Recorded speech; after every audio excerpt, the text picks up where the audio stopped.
Welcome to VLGA Connect. My name is Catherine Arndt and I'm the Chief of the VLGA Connect studio. I hope you enjoy today's Connect episode brought to you by the VLGA, the national broadcaster on all things local government.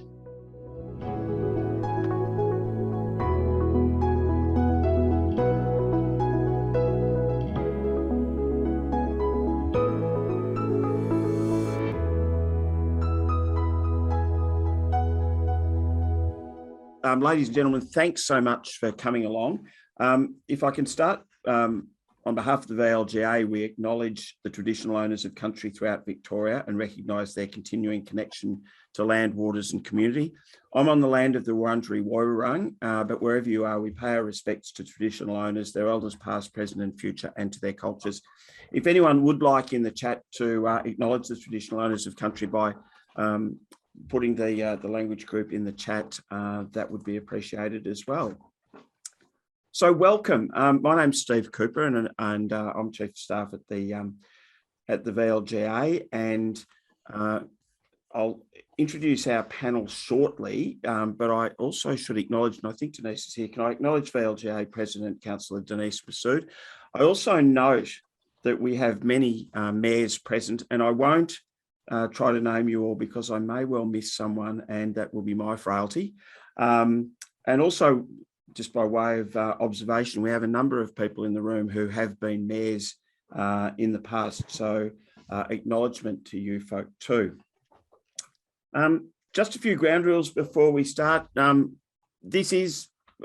We've worked with our panel to think up some questions, but equally we're mindful that this is your session and we would like to be hearing as much as possible from you. So if you're able to put your questions in the chat, if I can acknowledge Catherine Arndt, the CEO of the VLGA, Catherine and I will be working through the questions that you submit as well. So there'll be plenty of opportunity for Q&A.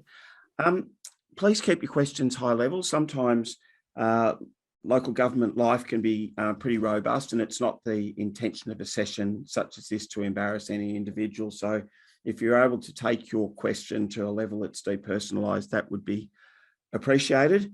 We may well take the odd screenshot of the session today with a view to posting on social media. If anyone doesn't want their image displayed on social media, it's an opt-out. Could you please send a private message to Catherine or me, and we'll make sure your image is not displayed. But otherwise, we'll presume that's there's some consent there. That said, we are recording the session for subsequent release to you folk. So just an alert that that's what we're doing. I think that's our housekeeping for the moment, unless I think of something else along the way. Can I start and give you an assurance? This is not death by PowerPoint, but just by way of framing what we're going to be talking about today. The discussion today is around the role of mayor, and what we sort of indicated was that you as councillors, we're coming up to mayoral election season, although I noticed the City of Moonee Valley elected their mayor yesterday. And we said that it was about equipping mayors and deputy mayors to better perform their role and to assist councillors in electing a mayor for the upcoming year or 2 years. We've also got a number of council administration staff at various levels, and we're hoping this session will be useful to those folk as well. In terms of the role of mayor, and a nod to Hunt & Hunt lawyers, Tony Rounick and I just prepared this. It is not the direct wording from the Act, but I guess a simplified version. And the Local Government Act provides a PD, if you like, for the role of mayor, chairing meetings, acting as principal spokesperson for the council, leading community engagement on the council plan, promoting a high standard of behaviour among councillors, assisting councillors to understand their role, taking a leadership role in the CEO performance review, advising the CEO when setting council meeting agendas and performing civic and ceremonial duties. So there is a lot to know in this topic as or the responsibilities of the role of mayor. And we've got a panel that have had quite a deal of experience at it. And our first panelist has some direct experience. And I'd like to introduce Leanna Thompson. If I can read from Leanna's bio, Leanna calls herself a local government tragic and has a history over 25 years in local government, knowing it from both sides, political and executive. And I should say, by way of disclosure, that when I joined the City of Port Phillip, Leanna was the mayor. And as well as being the first mayor at Port Phillip, Leanna was also the last mayor at the City of Port Melbourne. As an executive, Leanna's held senior positions in rural, regional, metropolitan and growth councils across pretty much every area of council operations. And I didn't know that Leanna got herself a truck licence in case she ever needs to drive one of the council trucks. Leanna's a value-based leader who's passionate about good governance, about driving brilliant service to the public sector, and holds the community at the heart of everything that she does. And a nod to our friends and colleagues at LG Pro, Leanna is currently the president and supports the development of local government professionals, acknowledged in the who's who of Australian women, and holds a master's degree in business administration, a diploma of management, and a diploma of social science community development. Leanna Thompson, welcome. Thank you, Steve. Now, I've got a question I'd like to ask you, but what we'll do for this session today is each of our panellists will make an introductory comment, quick Q&A from me. We've got a series of questions to our whole panel, and then we'll open it up to the audience as well. So, Leanna, what's top of mind for you in this subject that we're talking about today?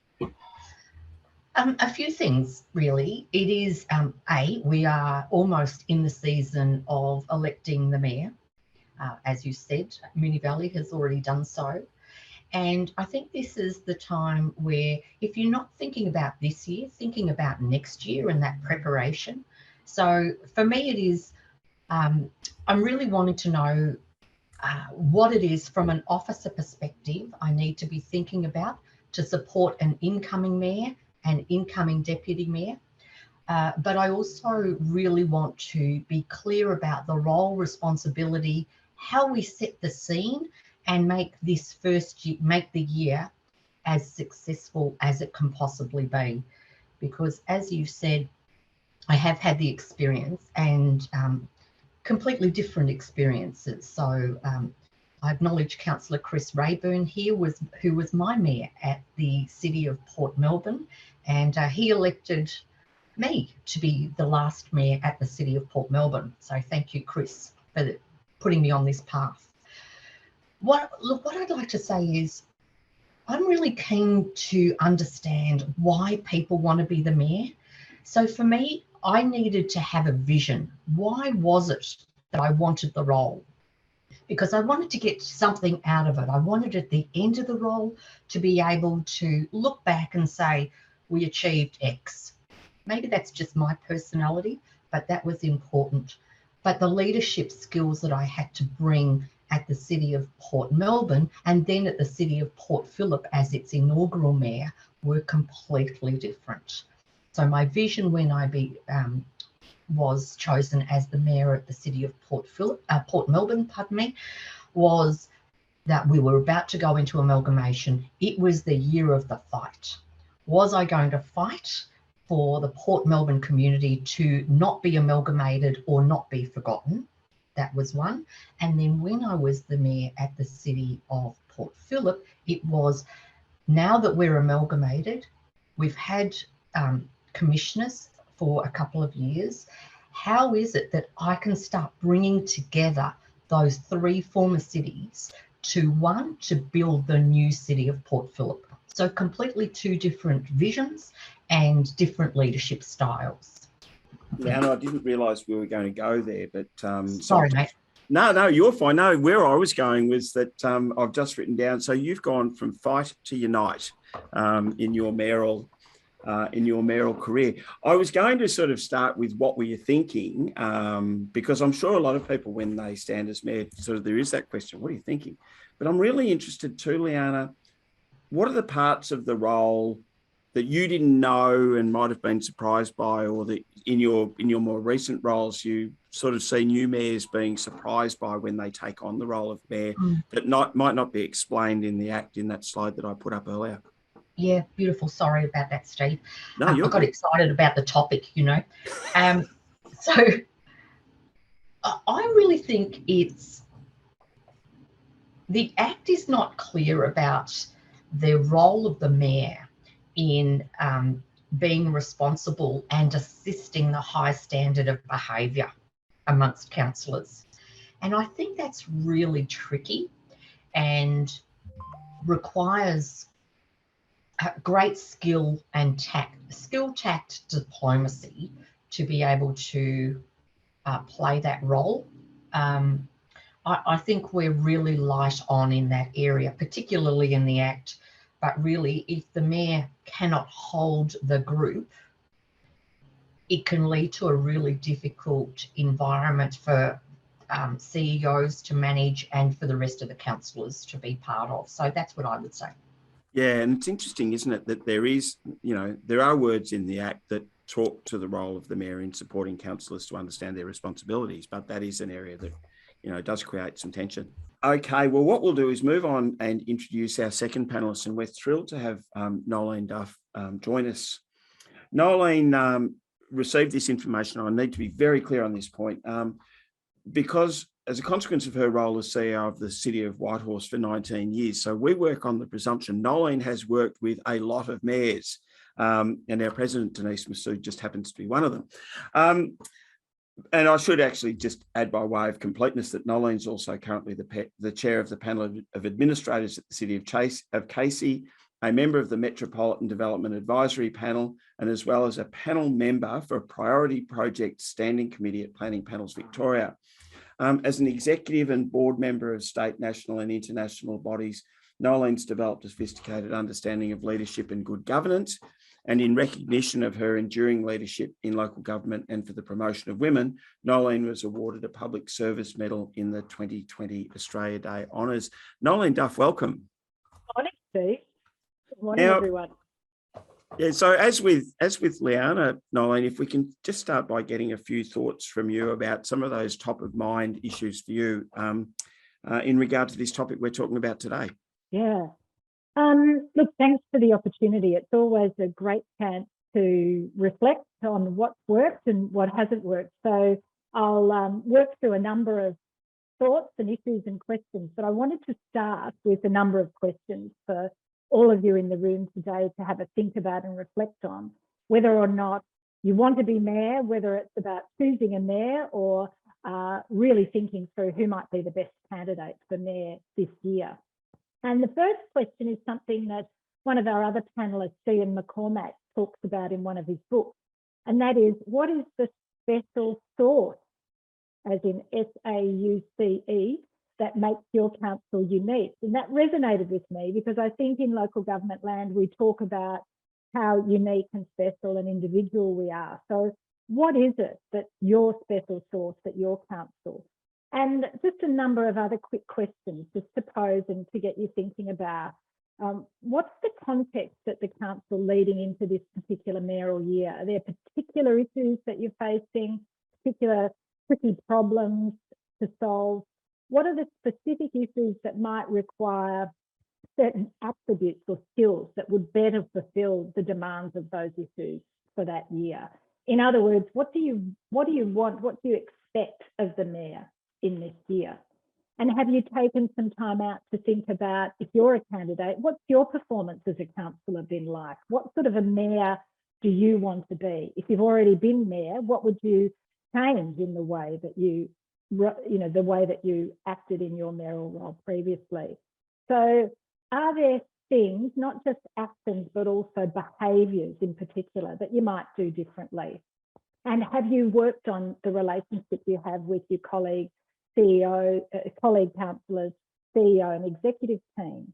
So just a few questions. And as I said, they might not specifically centre around electing or standing for mayor, but it might be just how you have developed in your councillor role as well.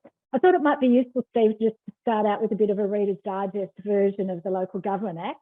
And in thinking about this session today, there's a particular part, and it's for those that are Local Government Act nerds, Section 9, Part B, and that is about the purpose of councils, and that is priority is to be given to achieving the best outcomes for the municipal community, including future generations. I think it's worth reminding ourselves about that as a fundamental purpose. And then my second last local government act reminder for the session is about the role of mayor. And I particularly reference section 18, part E and F, and that is, and Liana mentioned this too, promote behaviour among councillors that meets the standard of the conduct set out in the Code of Conduct to assist councillors to understand their role.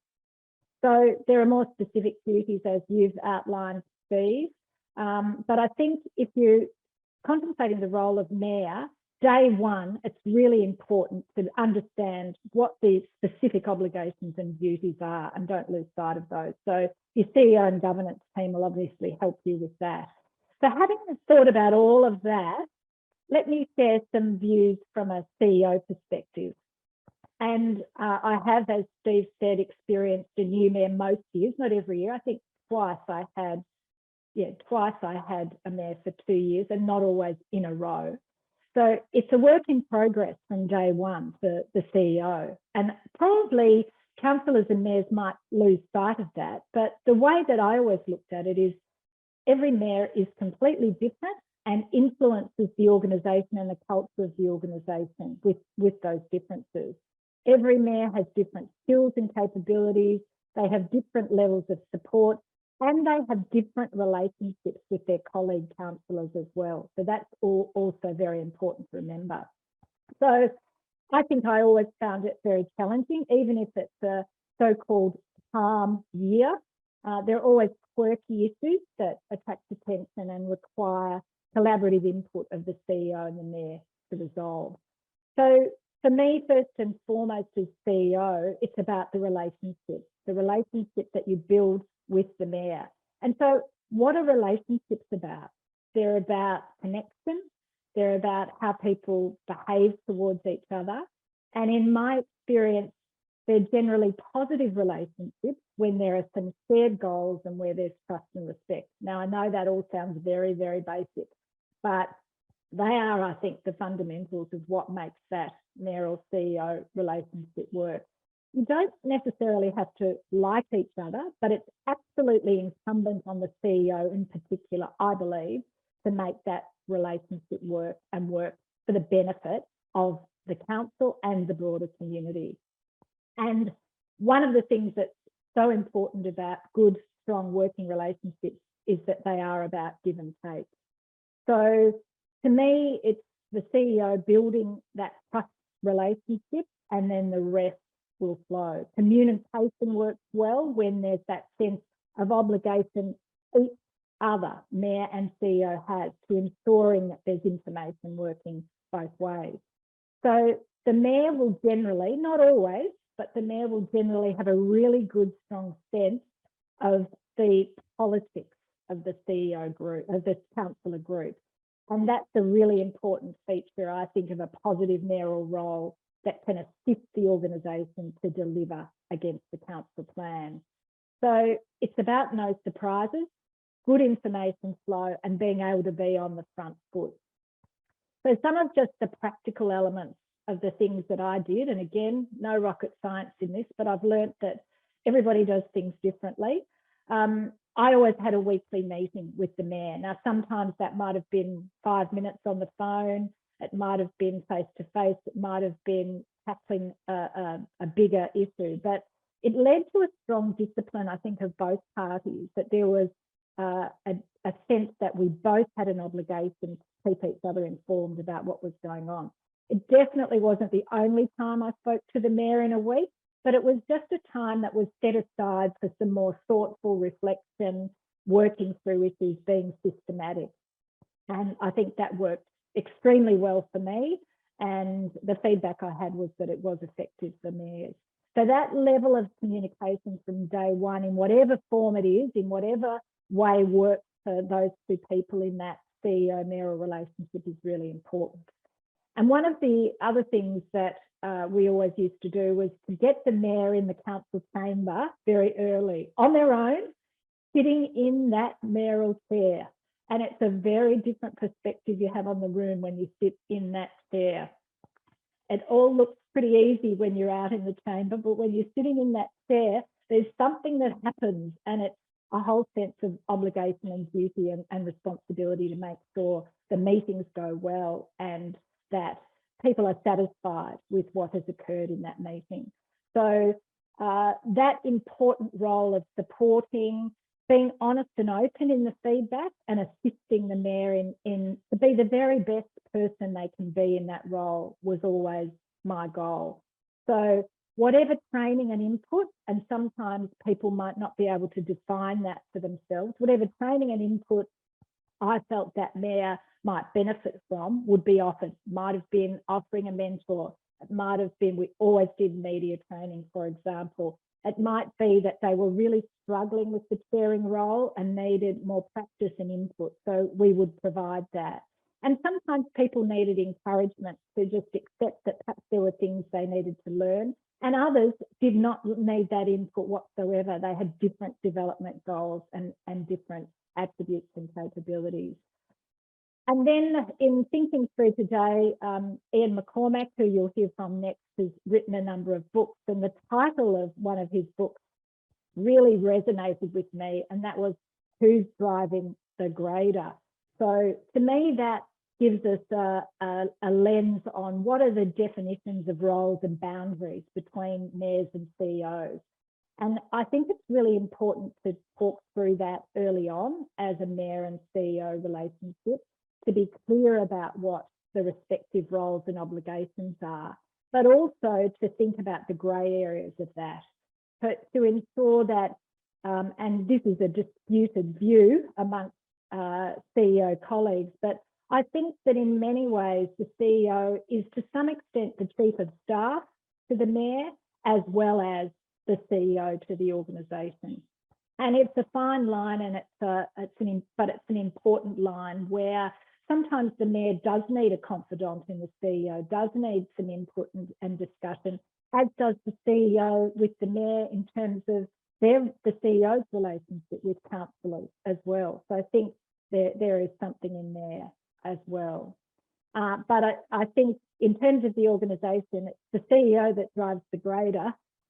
There's a lot of nuance in that, but we might cover that in questions.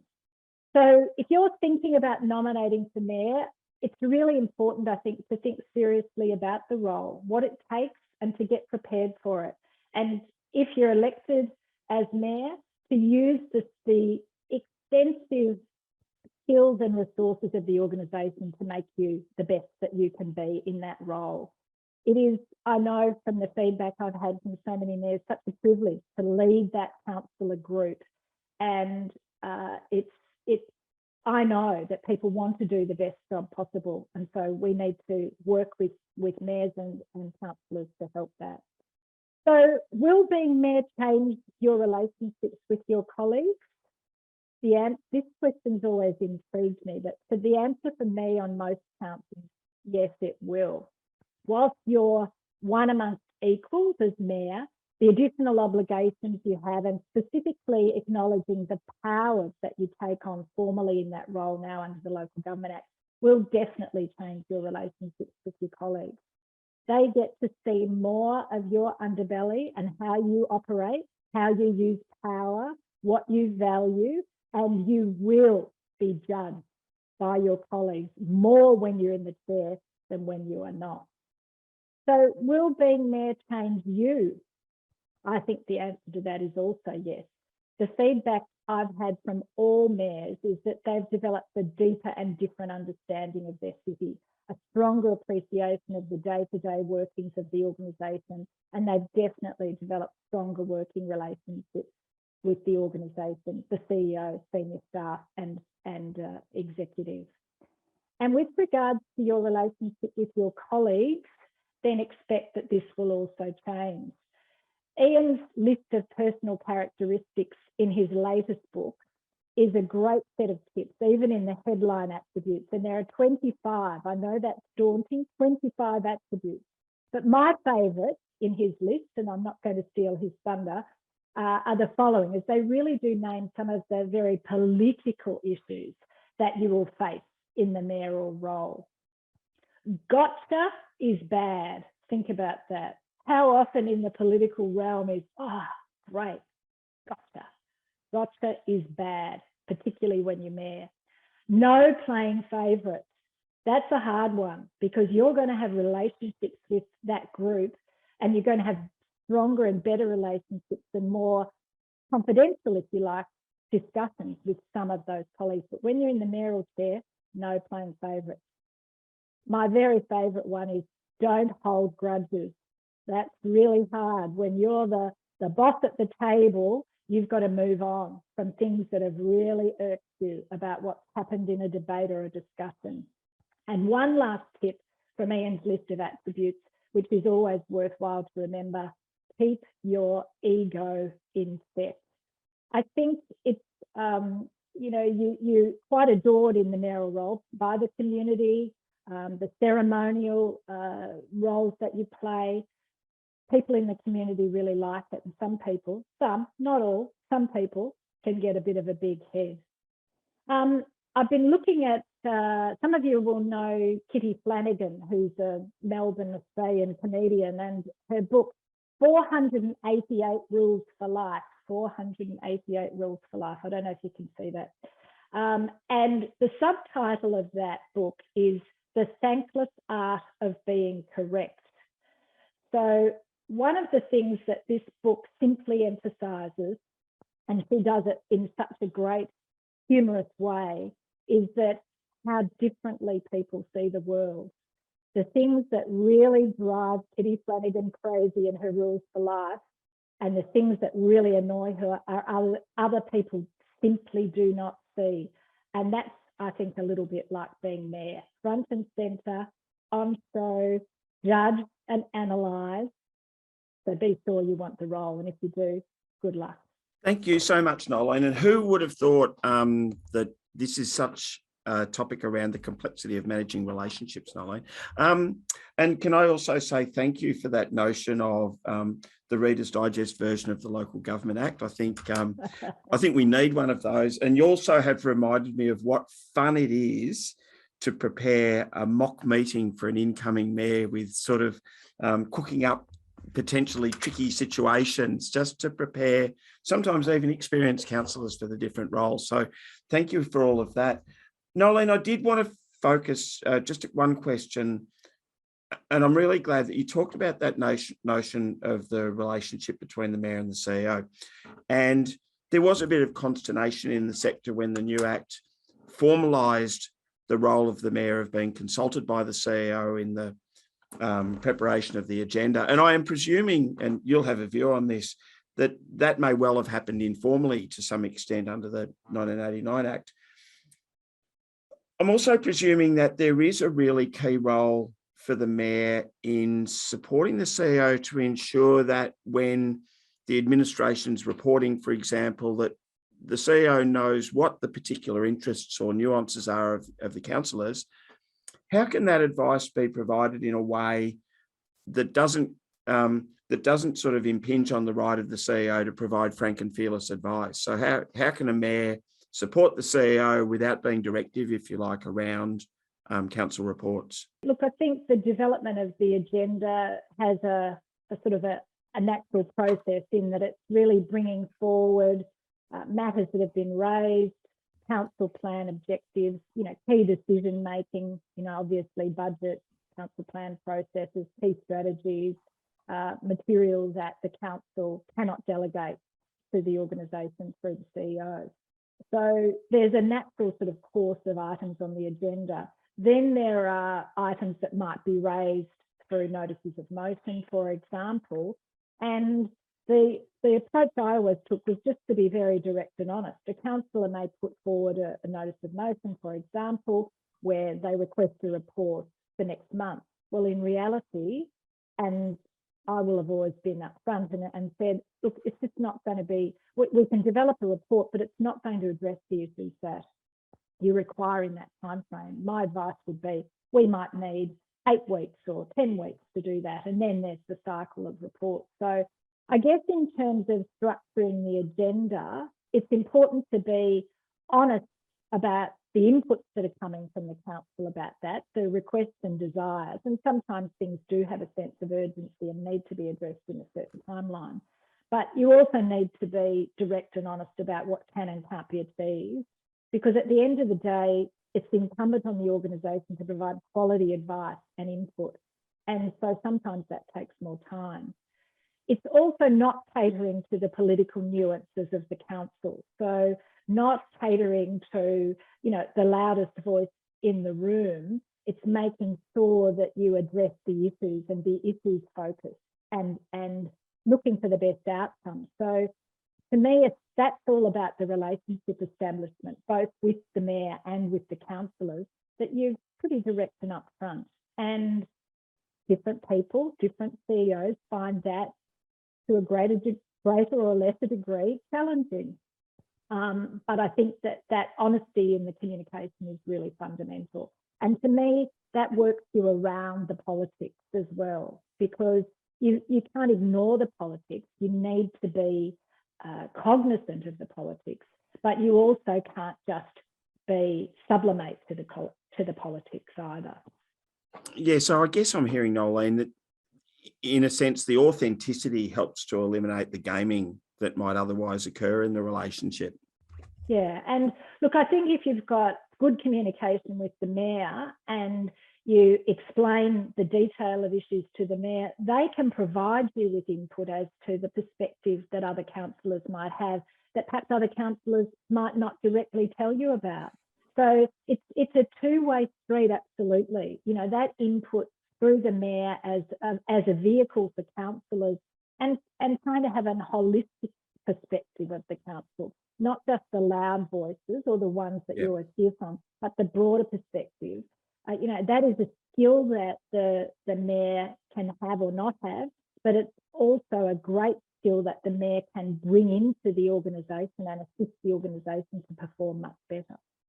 It's a nice spot to leave it for the time being, Nolene, because I suspect you've touched on behaviours that, if not addressed, can become culture and not necessarily functional culture. And, we're having this conversation at the moment about the culture of local government. So there's a very kind of practical day-to-day way that we can address culture. We might even come back to that one. Thanks, Nolene. I'll now turn to our third panellist, Anne McCormack. And I think Nolene's done a great job of actually giving Anne an introduction. I, of course, have had to move away from my my reading to introduce Anne. And just to be absolutely clear, and I'll pop this up on the screen while I'm introducing you, Anne. So there's Anne's books that Nolene was talking about. So we can literally say that our international panellist, Ian McCormack from Edmonton, Canada, has written the book on the attributes of the best functioning mayors, and also his first book on the principles of good governance that was published in 2020. Now, I'm going to pop, you can see the links there, and it's reminded me, we will send out a little PDF of some of the key points that we've covered today, and that will include the links to the Municipal World website to purchase that, and I'll pop those in the chat shortly.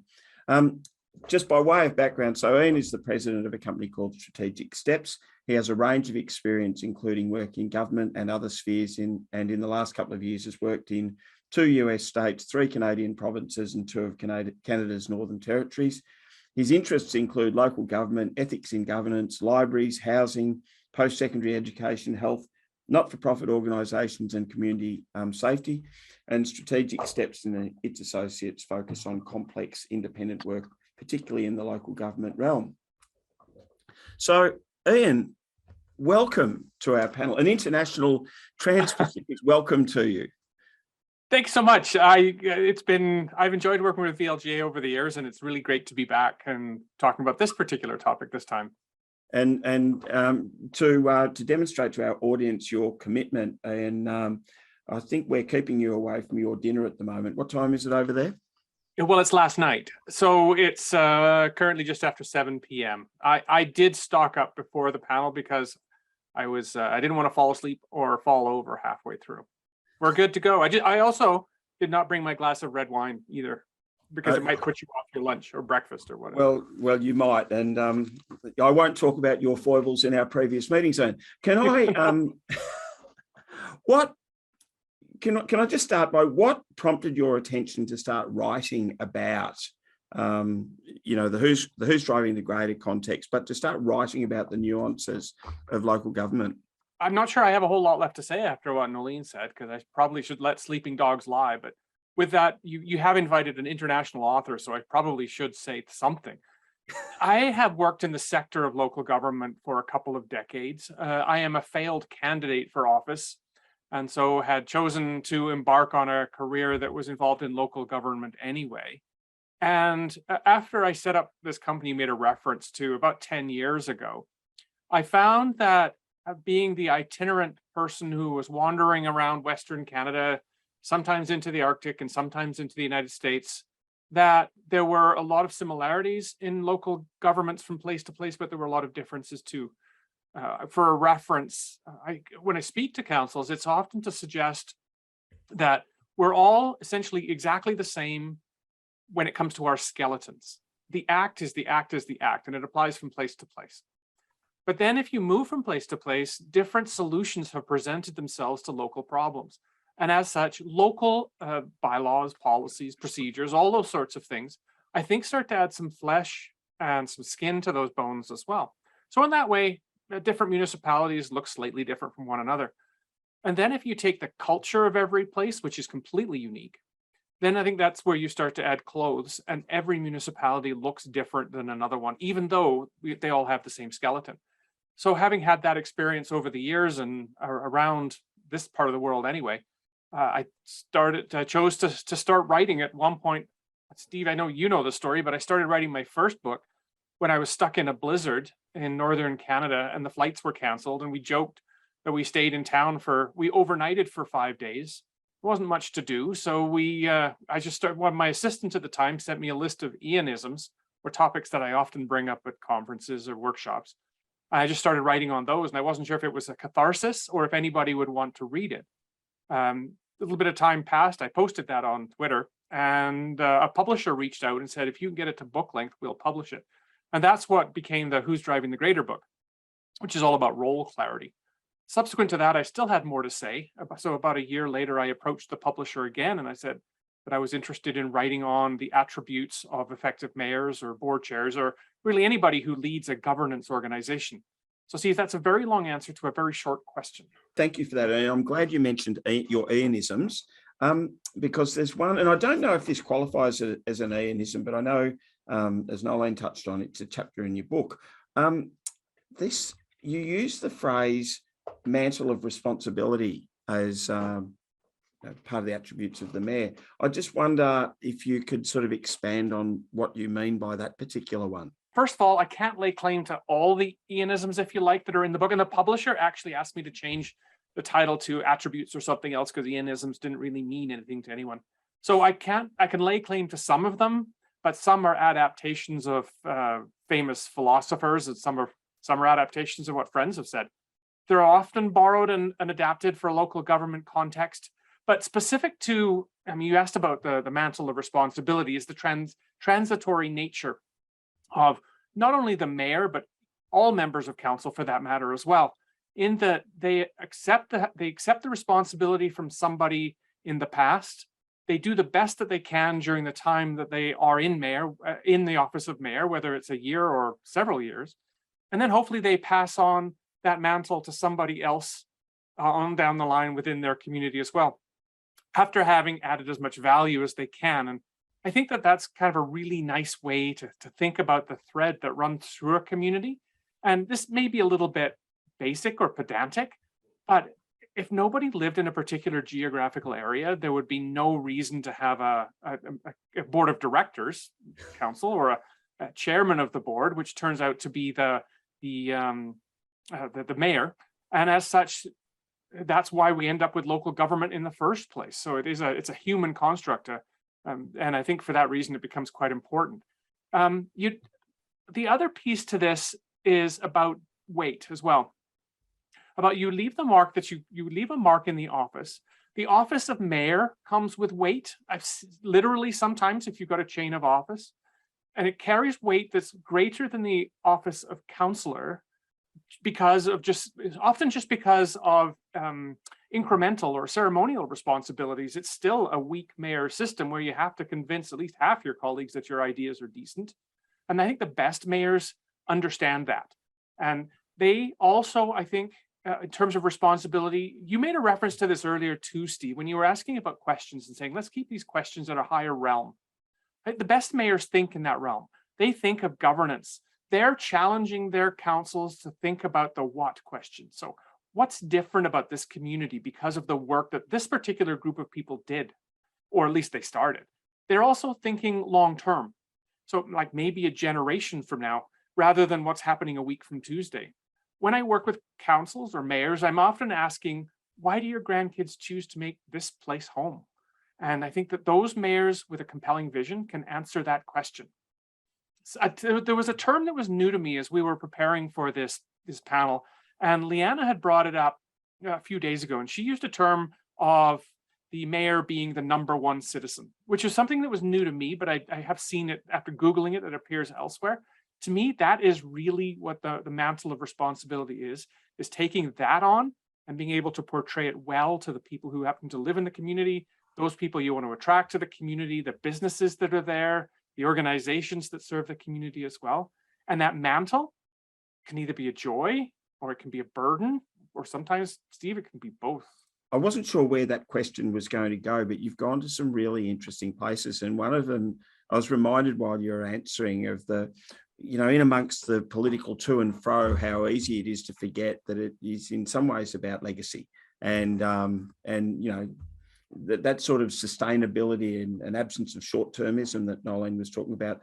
Just by way of clarification, and you might like to add to my description of this, you talked about a weak mayor system, and some of our audience might not have heard that phrase. And my explanation would be that, you know, in Victoria, we have a weak mayor system where effectively the mayor and councillors are non-executive, and the running of the organisation falls to the CEO. Compare and contrast with, say, New South Wales or Queensland, where which they might call a strong mayor system, where the mayor has sort of CEO type roles, and what we know as a CEO is referred to as the general manager. So there's nothing pejorative in the use of those. How was that explanation, Ian? That's a really good explanation. There was a couple of references already made to mayors being first among equals. And I made a comment too, that you need to convince at least half your colleagues that you are truly members of the legislative branch, not members of the executive branch. And just a bit of an anecdote to that. I've worked within the weak mayor system most of the time. Sometimes in the United States, I work with the strong mayor system, but under the weak mayor system, I was once doing an orientation for a brand new mayor and a brand new city council. And one of the items that was in their meeting procedure bylaw about committees made the comment that the mayor was not automatically a member of committees of city council. So somebody joked that not only did we have the weak mayor system, we had the very weak mayor system, which got a bit of a round of applause as well. So he's subsequently been re-elected, so he must have done something right. Yeah, and that's that sort of point about the language becoming almost inadvertently pejorative, which isn't intended. And thank you so much for that. Looking forward to hearing from you shortly. Now, just again by way of explainer for the audience, Ian's most recent book is set in 3 themes, which I'm going to take in reverse. So generally speaking, we're going to start on governing, then go to community leadership, and then land on personal attributes. So we'll start on the governing, and to go to an unusual place. And I'll ask this of Leanna and then ask the other 2 panelists if they've got anything to add. Leanna, sometimes the mayor needs to be elected by ballot where the name's pulled out of a hat. What are the implications of that for the councillor group, and I guess the consequences of where the council is unable to come to a united decision, in your experience? On the very odd occasion that I've been around when this has happened, my observations are that the person that is pulled out of the hat, one of them has felt that they didn't really earn the role, so then kind of spent the year in a kind of self-doubt perspective, you know, and always came back to this point of, well, I was pulled out of the hash, and as if they didn't have the right to be the mayor and fully embrace and appreciate it. So I've seen it from that perspective, where the individual hasn't accepted that it is absolutely legal, and they are the very lucky one that was pulled out of the hat and just grabbed the mayoralty and do with it as if how you got there does not matter. And that was always my advice. How you got here doesn't matter, you are here. So what is it you're going to do now? Bit of a side issue, Leanna, but presumably, I mean, there's a similar dynamic applies sometimes where a councillor is elected after a by-election or a count-back, for example, and I would presume that the same rule applies. Exactly so, and that's what's happened to also when I've been in organisations where there's been a countback and a by-election, and it is really, so my role as an officer has been to assist those councillors to really find their space and take hold of their power. Because, you know, if they're going to be worried about that the whole time, they're not going to be operating and be the very best they can be and really participate. Now, on the other side, I've seen where the councillor group, where the person who wasn't pulled out of the hat has behaved poorly and had a bit of a sook, to be perfectly honest, for the next year. Well, that's very unattractive as well, and that doesn't help with team dynamics. It doesn't help with councillor culture and just, you know, achieving things. So I've seen it in both ways, and what I'd say to, and I have said to all of the people, is the decision is made, and as we would say to councillors, if decisions are made, the decision's made. That's the council decision. We all walk forward. There's no sniping about council decisions. So that would be the part in the Act about support the role of the council.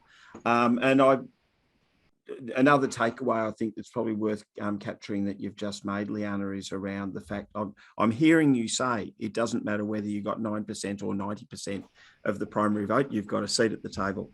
Noeline, I'll move on to the next question that I've got.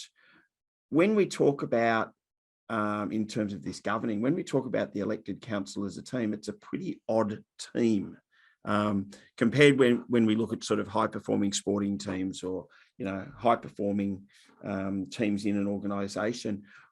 What do you see as the characteristics of a high-performing councillor team? Firstly, a group of councillors that understand what their role is. I think that's really important.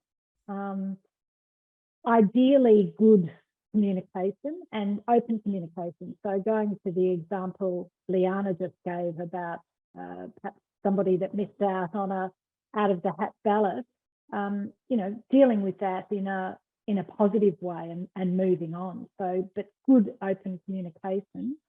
Councillors that open the agenda and read it before they sit down at a briefing session is good. That's always really helpful.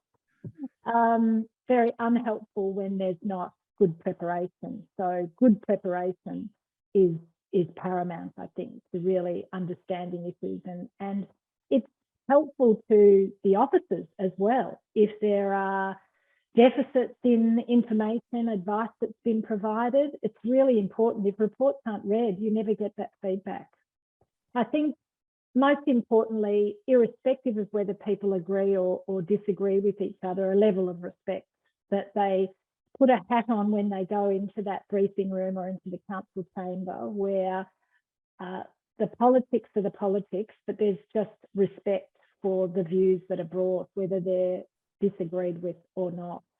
And I think, you know, good behaviour, I can't put it any other way, just good behaviour, people, you know, treating each other as humans and respecting that people have differences and different views and bring different views to the table, which are all worthwhile. That's the ideal. There are times when there's a group of councillors that you work with that do work very well together, and it can only take one or two that can be challenging or difficult or are prodding and poking their colleagues constantly, not working as a group. Whether it's a team is a whole nother debate. But I think to work as a group of people that, can have the mutual respect is ideal. And that is the ideal. I've seen that relatively rarely, Steve. Nolene, I might be verbaling you, so you set me straight, please. But what I was hearing you say almost suggests that the conduct of councillor briefings is a bit of a litmus test for the effectiveness of the organisation generally, that people are well prepared, they're respectful to each other, that the important issues are out in the open. Have you got anything to comment or add on that around the topic of briefings particularly? Look, I mean, I think it's probably a bit harder with computers, but when we had the old paper agendas and people walked in and it was pristine in the spine, you thought, oh, we're in trouble here. And you always knew the councillors that prepared, that, had questions. Some brought sometimes too many questions. But I always saw that as a better thing than none, because at least then it opened the issues up in a report. It meant that, you could canvass, and you don't want to hear about it in a week's time in the council chamber where, as an officer, you're sitting there looking at the report and thinking, oh my goodness, no, that should have been there and it's not there. Why did we not include that? So it's a two-way street in that sense. And I think that there are times when, if you get into a bit of an us and them with a councillor group and a CEO executive, it's not helpful. We're basically all on the same page, trying to do good things. And I'm, a positive thinker. I think that people, Liana said this the other day, people come for good reason and with good intention. And if you can channel that intention in a positive way to the outcomes, that's the ideal. Yeah, and that really resonates, Nolene, the fact that, and again, in that topic, list of topics of things that aren't written down, the important role of briefings to actually build the report writing standard of the organisation, to understand what councillors want in reports and to use that in that forum to respectfully drag out the key issues. Yeah, and it's not, I think that it's not a debating forum, but to some extent it can be. It can air those issues and open up the different views around the table so that officers in hearing that discussion might say, well, look, we'll bring that information into the report, or we'll add a recommendation, or we'll delete a recommendation. It's not a full stop, that briefing report. Shouldn't be, I don't think. Now, that's not to be influenced by the debate to change a perspective. That advice should be solid and good in that briefing format. But it might not be 100% complete in the eyes of the reading audience. And so let's work to that and get that better outcome. Well, and that's sort of where I was going before, without going into the politics of individual councillors. If the briefing airs that a councillor has a particular interest, I presume then, Nolene, transparency is served if those issues are addressed in the reporting provided by the officers. Yes, look, I agree. And, I think as an officer, officers spend a lot of time developing those reports, putting information together. It's a time-consuming process. They generally walk into that briefing room feeling, that they've done a good job with it, the best job they could. But they need the feedback to say, well, I didn't understand this, or I felt this was missing, to improve that process and to get the best information in front of councillors that you possibly can. Yeah. So as I move our attention to Anne, I presume then there's a really key role for the mayor in terms of supporting that dynamic that really raises the standard of briefings, reporting, and ultimately debate in the council chamber, or decision making in the council chamber. Ian, and thank you, Nolene. Ian, I just am mindful in your book you've got some adjacent chapters around no tolerance for abuse and represent the community, and many and I'm sure our councillor cohort here will acknowledge this, that many people get onto council because of the advocacy opportunity over issues on which they are quite passionate, and some find that that advocacy role really difficult to coalesce with the almost not straying into abuse. How would you describe that that dynamic? There's a quote that's in both of my books, and I think it's now my favorite quote, and it's from Benjamin Franklin, who said, "We must all hang together, or most assuredly, we will all hang separately." And it speaks to me about the need of a group of people to be working together for the best long-term interests of their community. So you made a reference to no tolerance for abuse, as well as representing the community. And as they get closer together, perhaps there's a bit of conflict potentially between the two. And I don't think that they're mutually exclusive.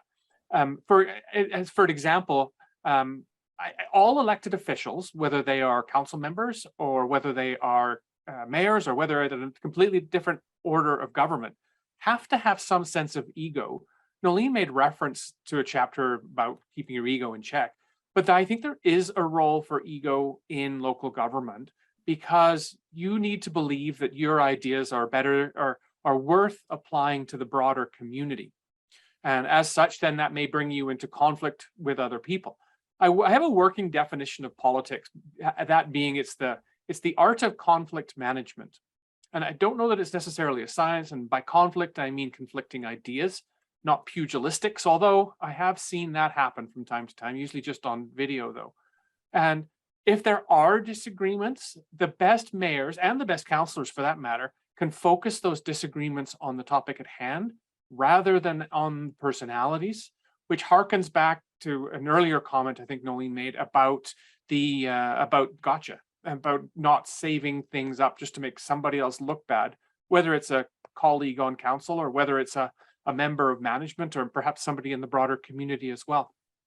I would juxtapose that a little bit too. So the role of ego and representing the community with believing that there's a necessity to work together as a team.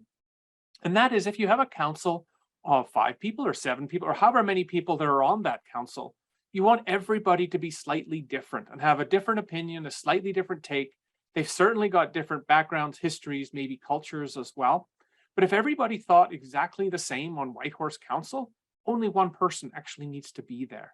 And that certainly doesn't make the place better over the long run. So I think that disagreement, as long as it doesn't head towards abuse, whether that's notable or whether that's minor, I think those disagreements can actually be really healthy.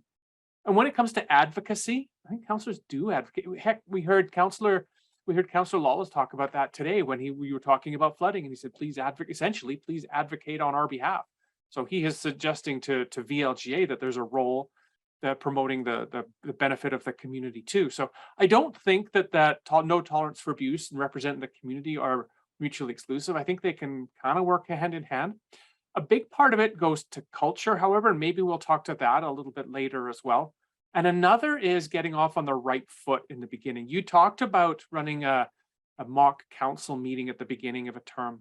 Well, understanding some of the things that were said about legislation, some of the things that are talked about individuals' personalities, their natural aptitudes, how they work with other people, and their adapted aptitudes about how they work at work, understanding the role of councillor, understanding the role of mayor, understanding the role of CEO, keeping those things separate and understanding where governance ends up, where the grader driver stops and where the person who's setting the policy about levels of service starts. So anyway, Steve, I think that those two things can coexist quite happily in a well-functioning municipality led by an able mayor. And thanks so much for that. And what you've now got a group, probably the baby boomers in this audience, are all running off to put the Skyhook song "Ego Is Not a Dirty Word" on repeat on their Spotify, and you can go off and do your own research on that one. I'm going to have to.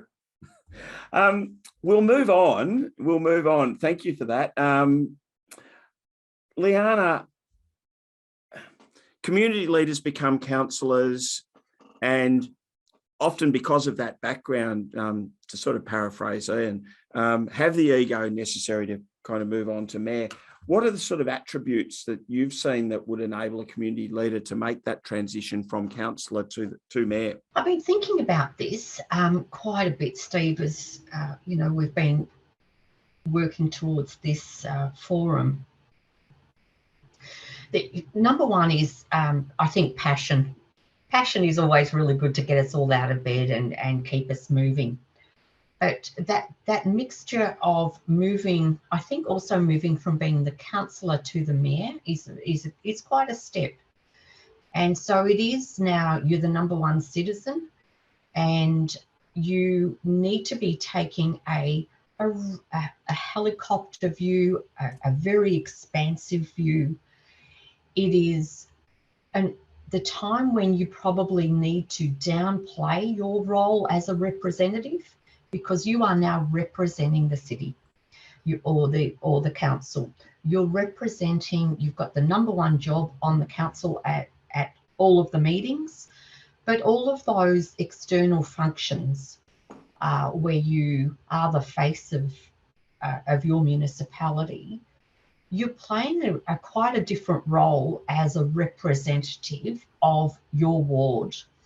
You know, the Local Government Act it's pretty clear that when you're elected as a representative, you're elected to the municipal district, not just your ward.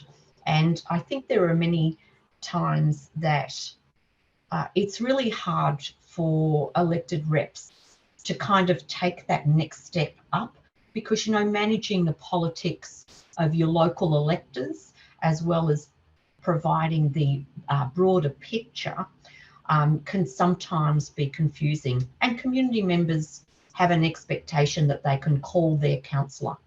They also have an expectation that they can call their mayor, and the mayor has some special extra powers that they can make something happen that is different to local, to their councillor.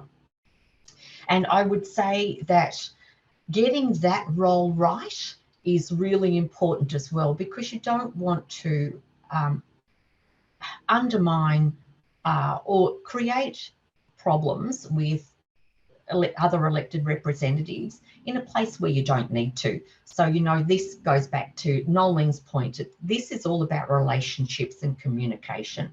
So whenever the community are very clear that they want the mayor to fix something, it is understanding what the role of the mayor is, being able to discreetly and carefully play that role of listening, but also about reconnecting with the rest of the councillor group.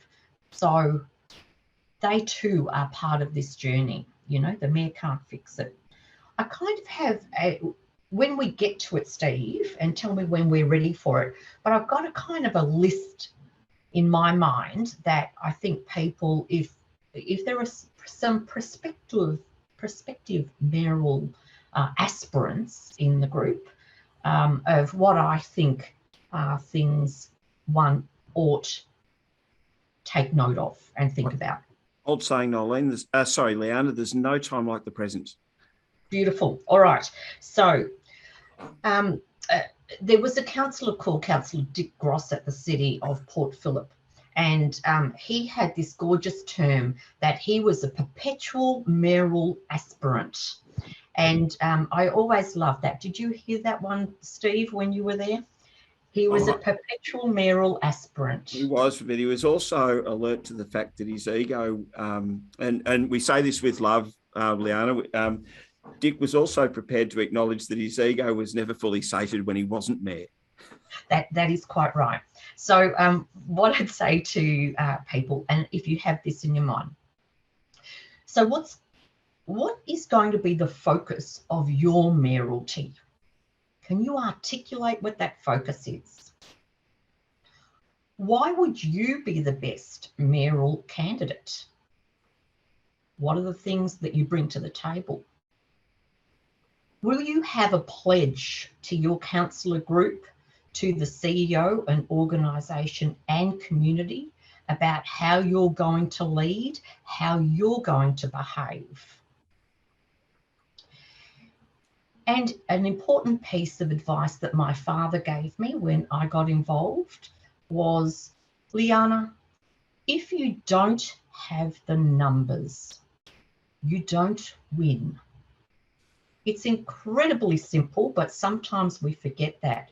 So if you don't have the numbers, how are you going about talking to your colleagues about getting the numbers? So you do get the opportunity. But then what happens? Then the last one I want to just end on is, so if you don't have the numbers right now, what agreement can you get for the future?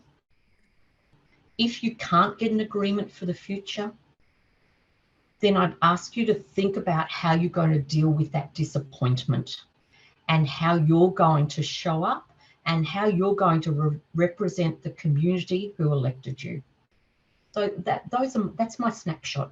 Of course, the other thing you've just done is given me the opportunity to quote from Hamilton, because there's a rather spectacular scene where Washington says quite bluntly, you don't have the votes. You're going to need congressional approval and you don't have the votes. So I'm sorry for anyone that didn't want to hear that. Can I just give our audience fair warning that we might swing to audience questions fairly soon, because I'm mindful that the time's marching on.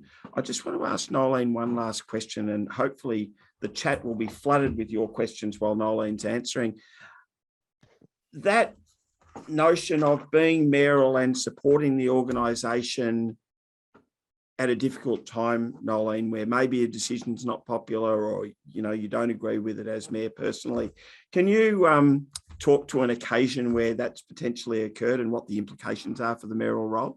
The example I would give would be a mayor leading a conduct issue where there was a tension within the councillor group about politics, about the political brand of the person who was behaving poorly, and had to lead through that process. And that takes a great deal of skill, but it also took a huge amount of communication on the part of that mayor. So it meant that whilst there was the support of the officers and some legal input, etc., eventually leading, I think, to a good outcome, which was that councillor chose to resign from the council. The process that mayor had to go through was tenuous, and they took it upon themselves to heighten the communication with councillors on an individual basis. So phone calls directly, meeting with councillors several times through the process, making sure that everybody was individually informed and then informed in a subsequent group session. So an enormous amount of energy and stress in that process that mayor took on, really to some extent in the beginning against the will of the council, who a number of those councillors were not supportive of that process, didn't think it was necessary, didn't think it was required. So the mayor in that situation was to a great extent won out to start with, but had a neutral position on it, other than they knew the behaviour was not appropriate, didn't accord broadly with the code of conduct, and worked through with the other councillors, thinking through what those issues were, helping them to sort of come to a conclusion, if you like, about their views. But ultimately, the process was a positive one in that it actually led to that councillor who was the subject thinking, I can't continue in this way with my group of colleagues. And I think that example was about the capacity and capability of the mayor being tuned into the issues of the individual councillors, the fact that there were councillors that really weren't particularly supportive along political party lines to some extent, others that were fearful that they might be the next person in line around the conduct or behaviour. But yeah, I think that took a lot of courage, a lot of bravery, a lot of skill, but it also took understanding the politics of the council and the individuals. And it was a very skillful exercise, and one that, you know, I still admire to this day in terms of the process that particular mayor went through. Thanks, Noel. And you've reminded me there that the sort of positional responsibility of mayor doesn't necessarily carry the positional power to actually deal with the issue in the way one would like. And you're drawing on a range of other influence skills. Yeah, and that was before the 2020 Act as well. So in a sense, it was taking on the mantle of responsibility without the associated sort of legislative push, but taking on that leadership role.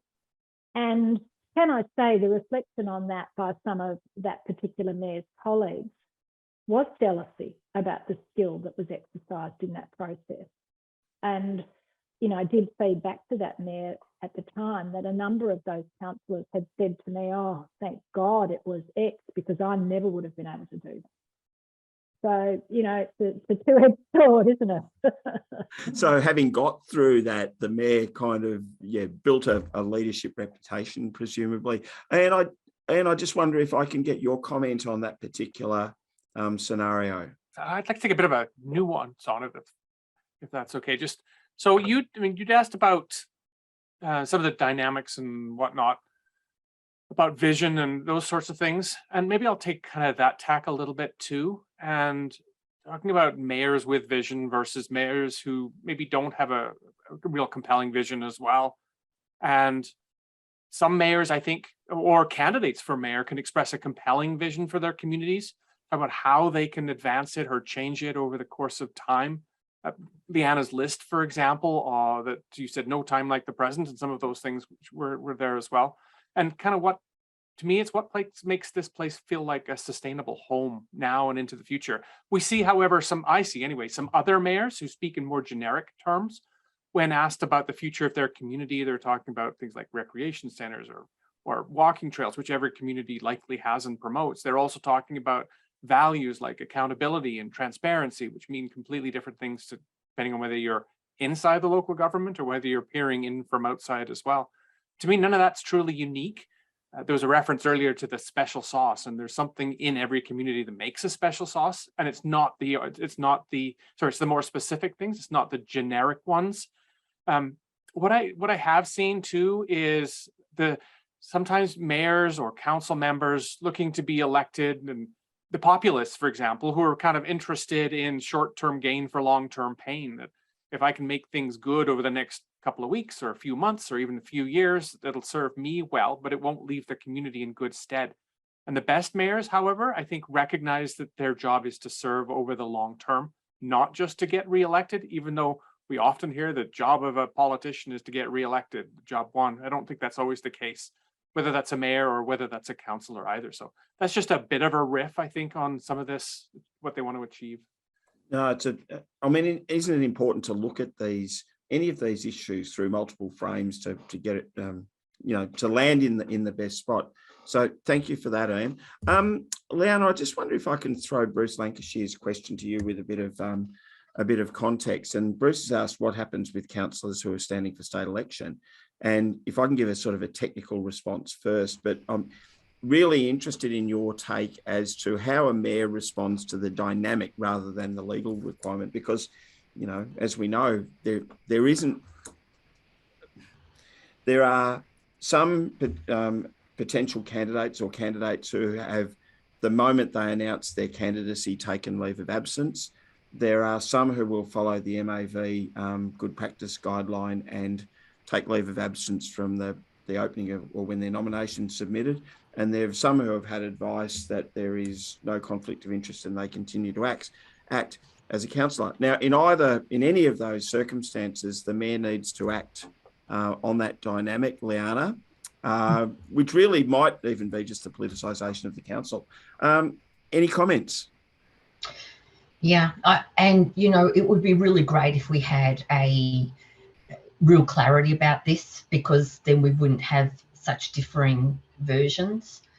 My position is that the candidate always should step away, to be very clear. but that is not well held, as we've seen one of our councils have changed their code recently, just to make sure that that you don't have to step away. So whatever it is, I think it is making clear. It's whatever the rules are at your council, rather than what I would like them all to be at this point in time. The Local Government Act is pretty clear about the election of the mayor. It has to be 365 days, give or take a day or two from the last election. I know that it makes some sense that people who are having, and we have this actually at Northern Grampians, where I just have finished as CEO, where we've got a by-election. The by-election is out of sync with the election, with the statutory meeting and the election of the mayor. There is nothing that you can do with the legislation.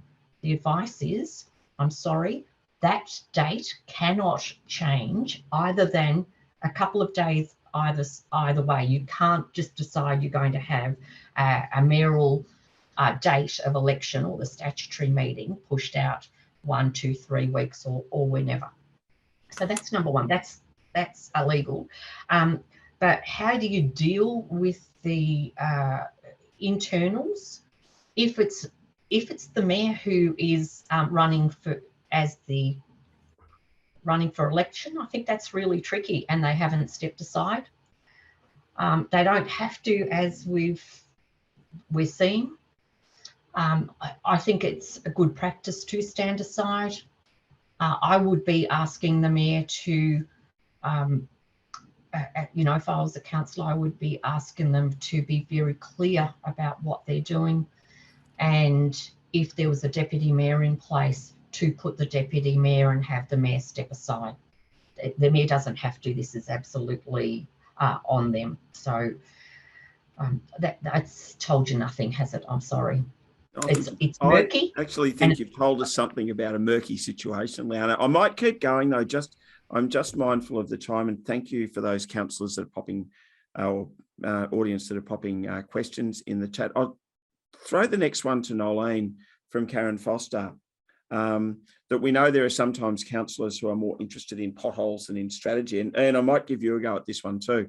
Do our panellists have any tips around how a mayor can engage such councillors in a bigger picture vision? I think that it's really incumbent on the mayor to sort of set the standard with that. So councillors are always going to be tackled by members of the community on a range of different issues.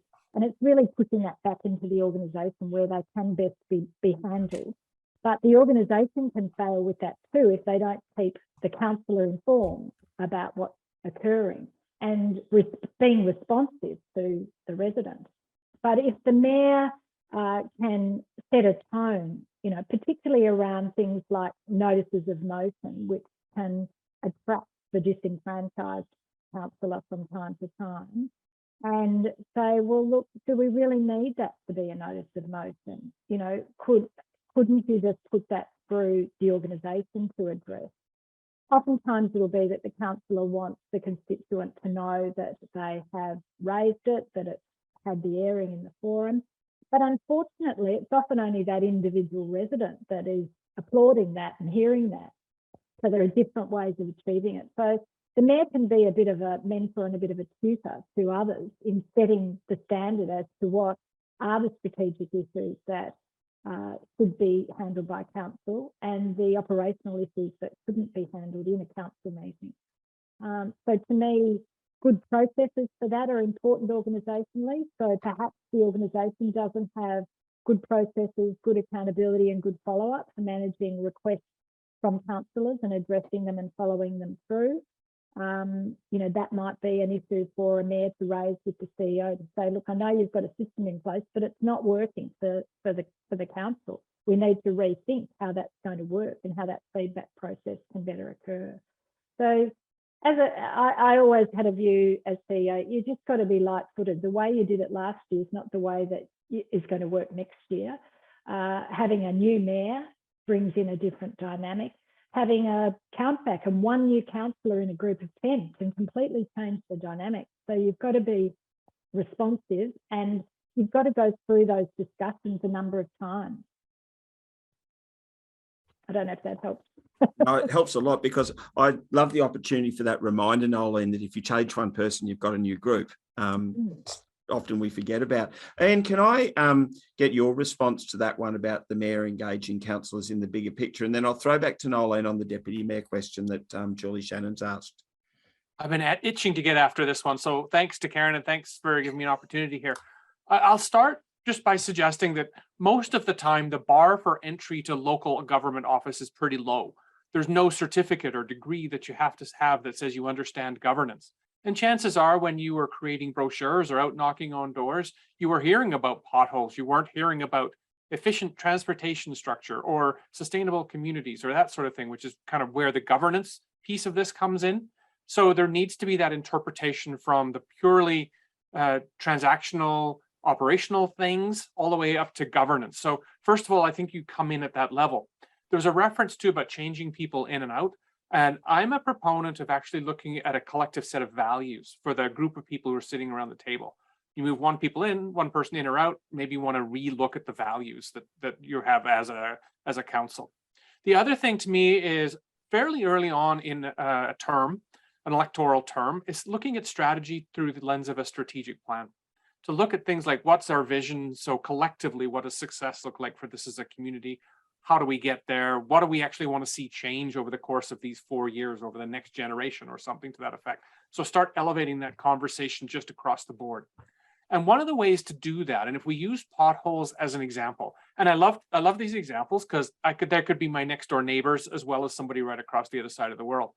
But if we look at potholes, and it comes up a lot, as does things like noxious weeds or barking dogs and any of those sorts of things, which aren't in and of themselves governance focused, because you can't, as a council, be looking at each individual case of those because you'll use up all your time.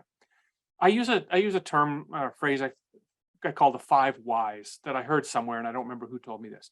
And it was, you sound like a 2-year-old sometimes, but you ask the question why in response to the item, and you can try and elevate it. So for example, if somebody comes to you and says, I want to fix the pothole, and you say why to that, and they say, well, they want the street to be in good repair. And I'll say, well, why do you want the street to be in good repair? And so it's for efficient transportation structures.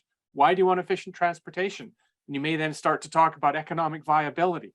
So maybe things like capital, whether it's potholes or water lines, can be dealt with at a more strategic level by bringing them all together. So you look at roads, you look at water, you look at utilities, you look at all those sort of things combined together to the benefit that they have for the municipality. And to me, that's the governance piece.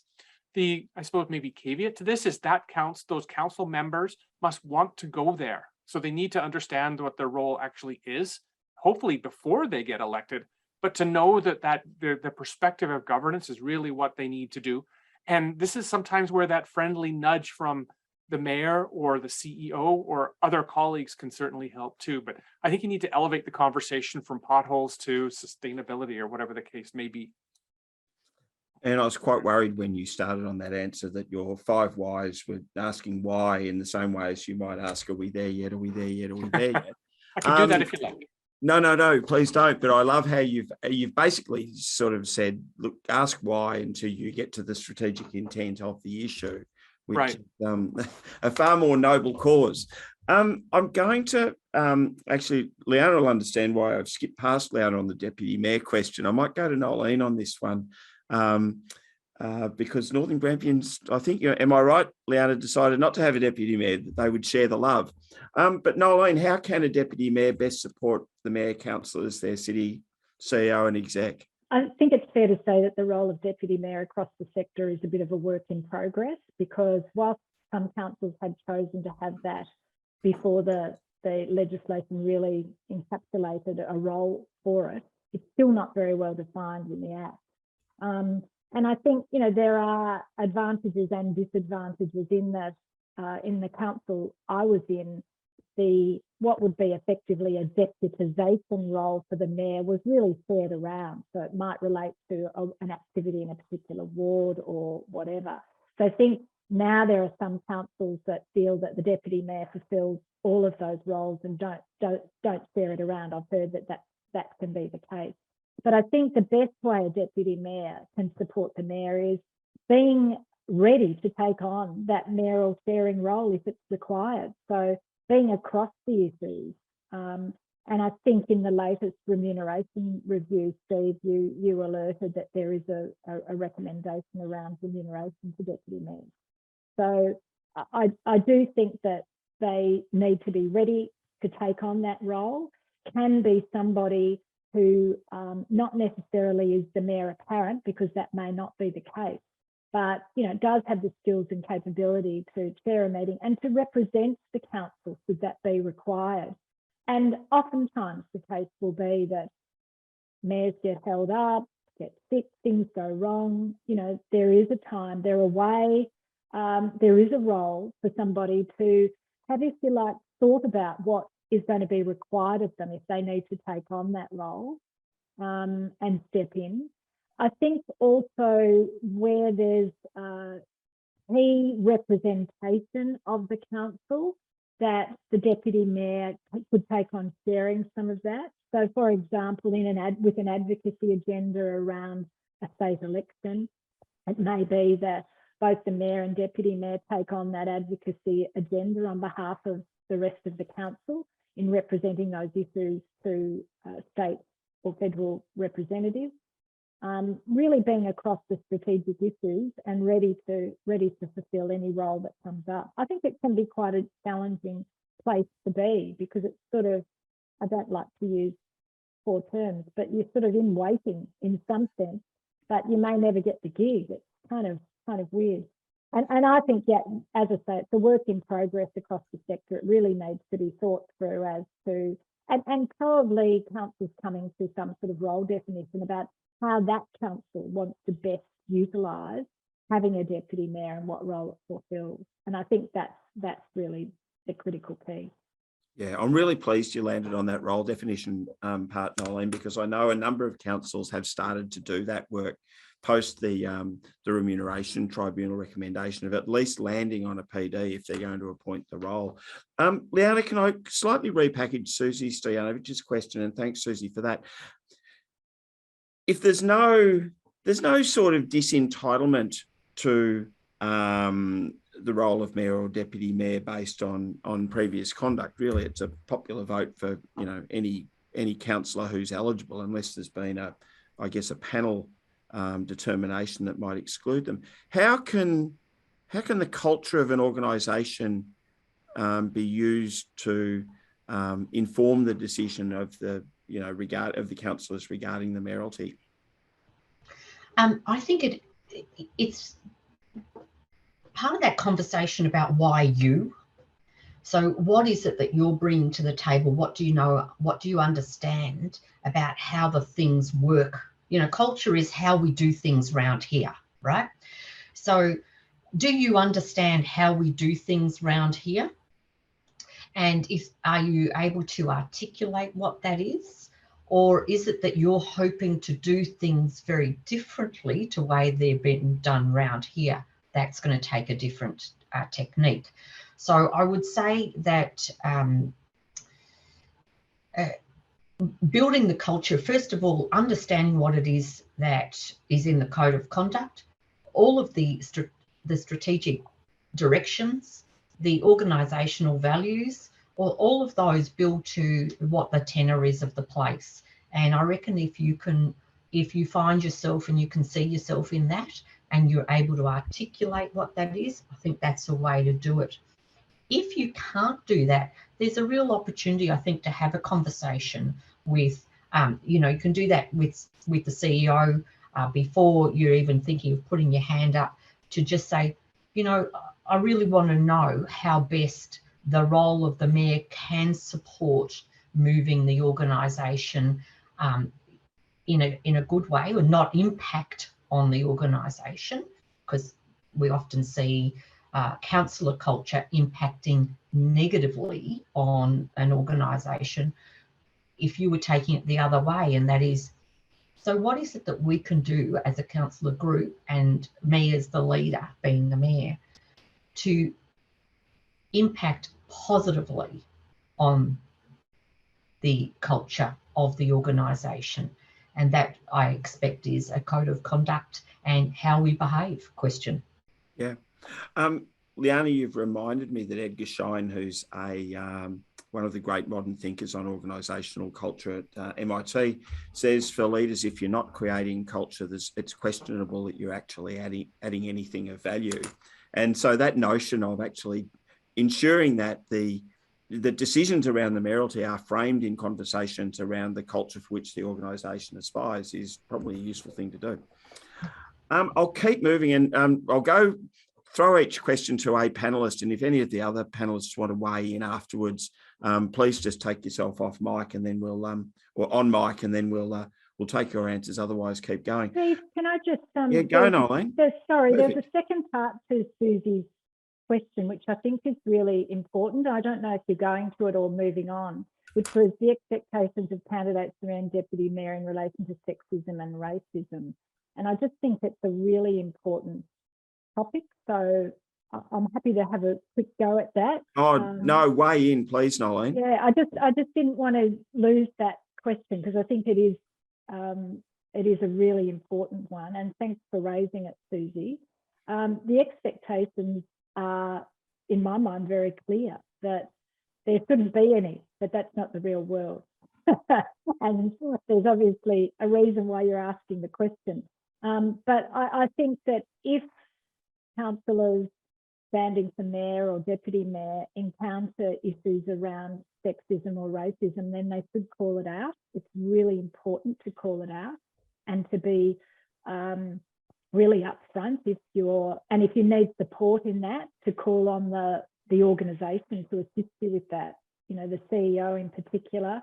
Or it may be that, there's a member of the executive team, perhaps corporate services, responsible for, HR within the organisation, etc., that might be able to provide you with some good support and advice around that, whether it be related to sexism or racism. But I think, the issues are there. I'm not naive that they're not. But I think the important thing is, if you feel brave enough to call it out, if you feel reticent about calling it out, then get some support and get some advice and input from the organisation about the best way to tackle it. But my strong view would be, don't leave it, because you'll leave it and it will stay there. Actually, Nolene, thank you so much for weighing in on that one. And it probably does make the point that, if we're talking about culture, we are presumably talking about a culture where it is psychologically safe for people to raise these issues. Ian, you've got your hand up. I do. I thought I'd be very polite Canadian and put my hand up, which is somehow culturally appropriate, I hope. Very much so. I did want to weigh in on the culture, because if you are using a thinker, I'll pick out a business person and say, Peter Drucker said that culture eats strategy for breakfast. Yep. And if there's one predictor of the success within a municipal structure, to me, it's culture. That the rules can be in place, they may or may not be used. The laws may or may not be followed. But a positive culture, a place with a positive culture stands a much greater chance of success than a place with a negative culture. And those are self-perpetuating, such that a positive begets positive and negative begets negative until some sort of conscious decision is made to alter those. So when Susie made reference to these specific topics within a particular community, and they would be slightly different in some other place, until they are uncovered and until somebody actually decides to do something about them, they are going to remain, they might distill into something that they are even worse. And when it comes to looking at culture change, which to me, I think strategy is all about and governance is all about, well, change for the better anyway, hopefully, rather than that gotcha stuff again.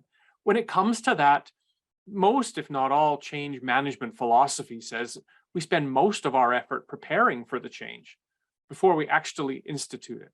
So recognizing that wanting to change the culture for better is going to take time. And if a mayor is in office for a single year, it can start to point in the right direction. But I don't know that there would be an expectation that the culture is going to change within that year, or potentially within the term of that council as well.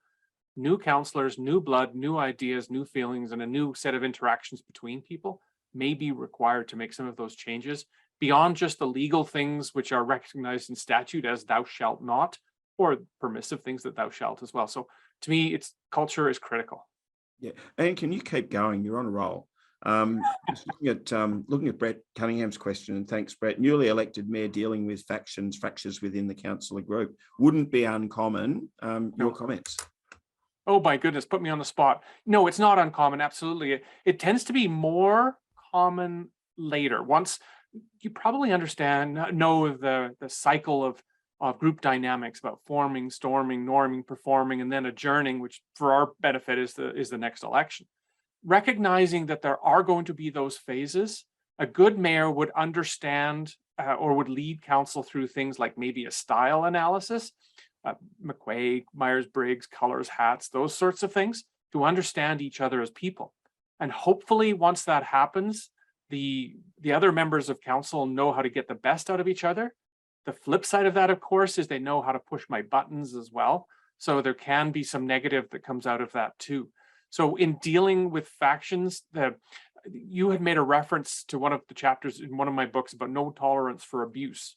And the small s, strong mayor, I think is that way. There can be no tolerance for that. Having the rules and not applying the rules means you really don't have the rules in the first place. So there can be no tolerance for that, and it has to be nipped in the bud right at the very start. And some of these things hate light too. So if this sort of behavior is happening in closed session or even in open session, and it is identified outside of council, sometimes through not so helpful groups like Facebook, or maybe more positive ones like local media or municipal social media sites of their own, which are quite legitimate. Those are the sorts of things that you're looking for to change that culture, to try and create the whole council. One of my colleagues made reference, or maybe both of them did, to once the decision is made, it's a council decision whether you like it or not. And there are people who will vote against the budget just so when the next election comes around, they can say they voted against the budget and they were protecting taxpayers' money, when in reality, they knew the budget was going to pass anyway. So to me, though, that becomes part of the problem too, and becomes part of a culture of acceptance, of resistance almost. And I don't expect that decisions would be unanimous. In fact, I would hope they're not unanimous for the most part because of different philosophies and different backgrounds.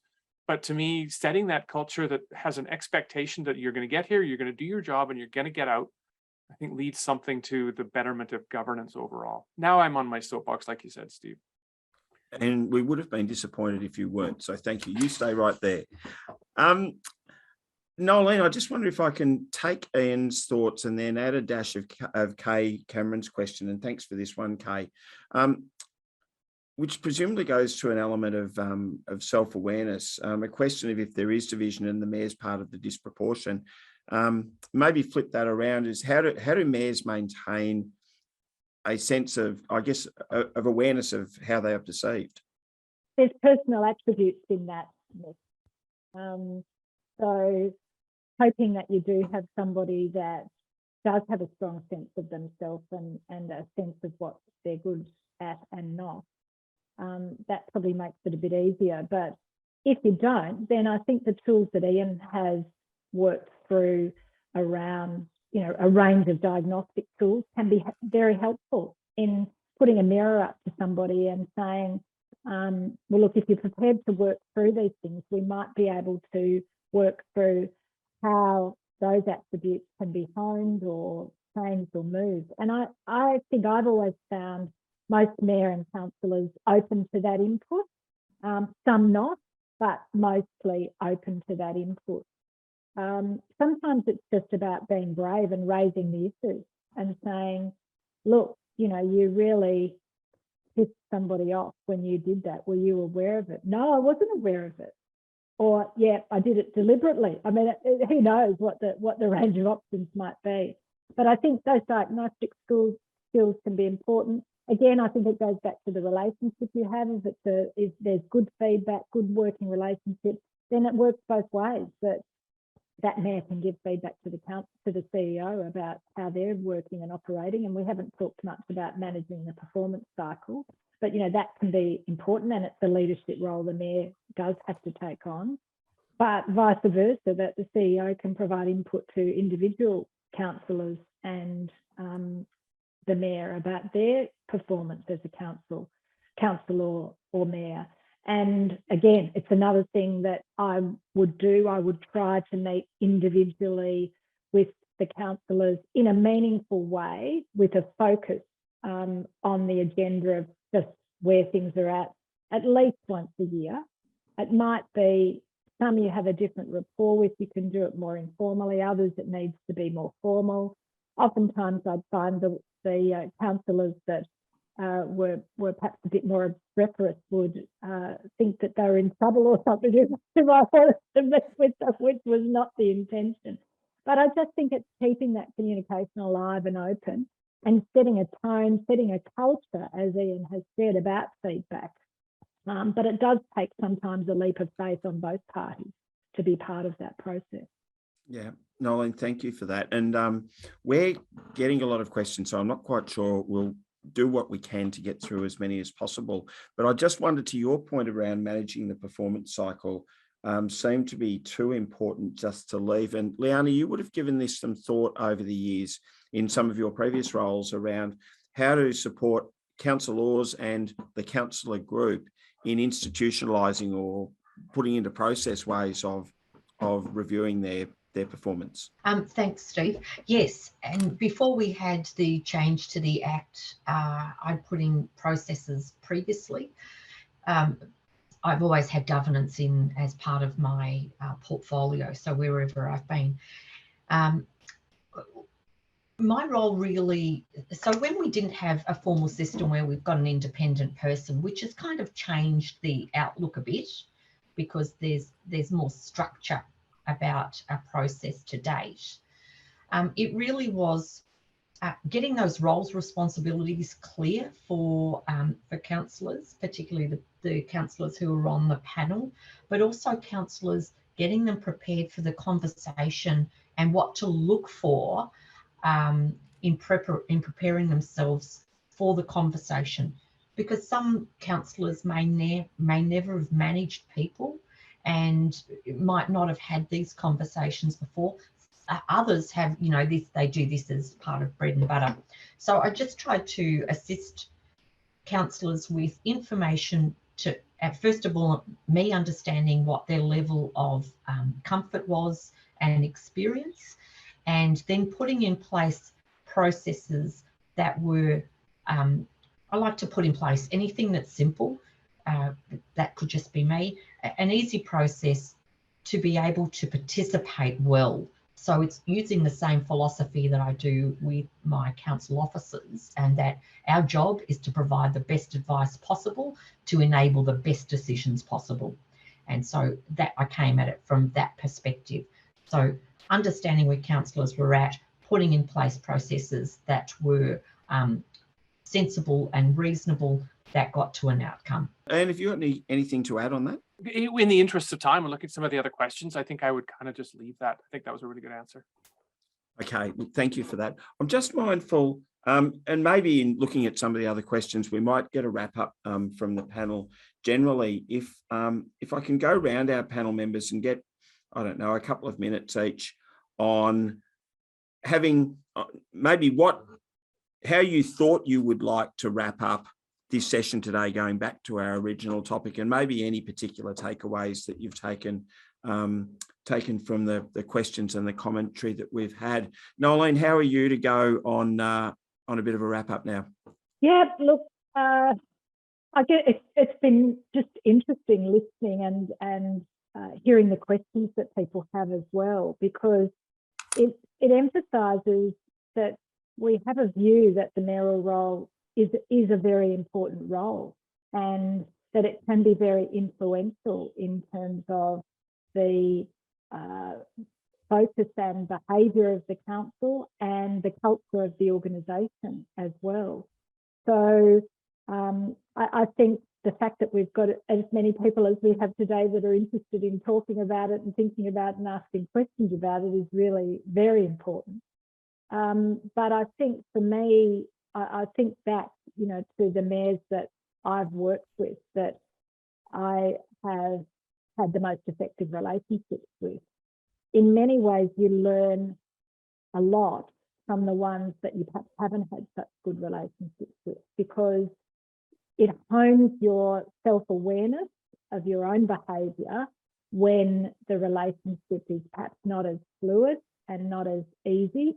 So you've got to think more carefully about how you work in that relationship. What are the behaviours that you're exhibiting as CEO that might impede the development of that relationship in a positive way or impede good communication? So I think, that two-way street, that relationship between the CEO and mayor can be very important. If the mayor is not really the popular choice at that time, or a compromised choice, then I think it's incumbent on you as CEO to help them to develop that and work in the most effective way they can as well. But I like that question there. If there's a sense that the mayor is not liked by the community, but keeps getting re-elected, I'm not sure who asked that. We didn't get to that, but I think that's very interesting. I've seen that too, where there's somebody that's terrific at working the numbers, perhaps playing a bit of bribery in the game about what they're going to do for that councillor next year, and so they get the numbers, and yet the community is saying, well, they're not out there, we don't see them, we don't know who the leader is. We want to, we've got good and big hopes for this city, but we don't see any leadership from the mayor in that. So yeah, just some closing thoughts. Liana, closing thoughts. I'm going to pick up on Claudia's comments as well. And Claudia, I think that if there's anger in the community about the mayor always getting the numbers and getting there, I think the opportunity is, first of all, explaining to community about how it actually works. The mayor's got the numbers. Unless you can dislodge the numbers, that's how it's going to be. So I think it really helps for the community to understand, here's the role, here's the opportunities, but those are the numbers. So community members, you need to be talking to all of the representatives around the table about what you're expecting as a citizen and who you'd like your number one citizen to be. So, that's not a bad thing to do. Ask the community to speak to their elected representatives.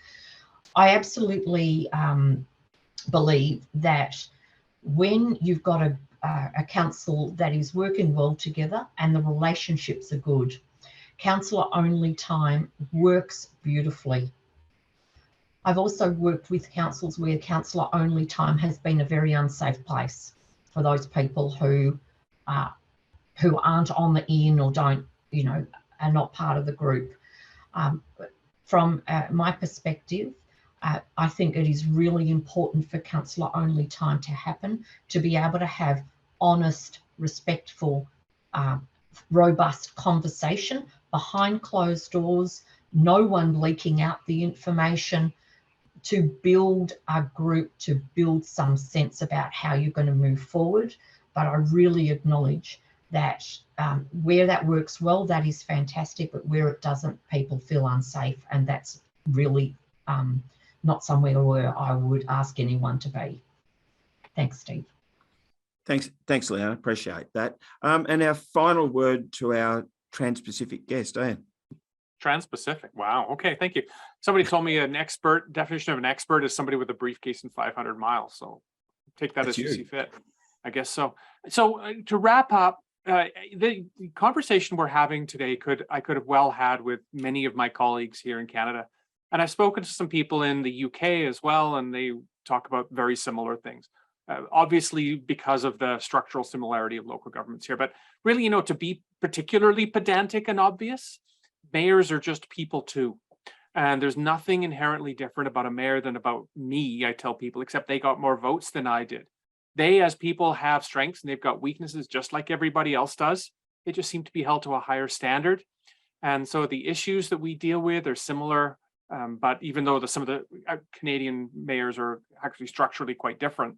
But anyway, one of the things I have noted, and it was kind of obliquely referenced, however, is we've not really touched on the topic of abuse of mayors, abuse of local elected officials either. And either that can be from intra-council abuse or that can be from outside as well. And it also extends to administration as well. Now, I recognize that's a whole other topic, But I think I know for ourselves or here, it's been driving people away from public service, or we're finding a lot of single term people who've said, I don't need to take this anymore. So I'd say kudos to those of you who have participated in that as public service and that are continually willing to support and serve your communities. I know in the book, I talk about personal aptitudes versus community service and technical skills. And I think the best mayors and the best councillors have those personal characteristics in spades. We can teach the technical aspects of mayoring or counciloring, but we can't really teach things like empathy and those sort of things that I think the best people have. And so to boil it all down, I think those personal aptitudes are the critical ones. DNA, if you like, of great leaders. And maybe I'll just leave it at that. I've managed to get the book title in there. Just a reminder, Anne. Actually, look, Anne, thank you. I think that's a really important place to land, because as you sort of touched on, it's not only the mayoralty, but what are we doing? And I know we talked as a panel prior to this session around supporting people who will make a good contribution to civic life, to stand and to continue to stand and to give ourselves the best counsels. And really that goes to that environment. So, Anne, thank you for that. On behalf of all of our audience, can I just say thank you to the panel, a heartfelt thanks. The fact that it is a rare thing to end a 2-hour session with the same number of people that we started with, and to that end, kudos to the panel, and thank you, and thank you for your wisdom. A couple of housekeeping things to finish off with, if I may. The VLGA has a number of other panels coming up, and all the bookings are available on the events website.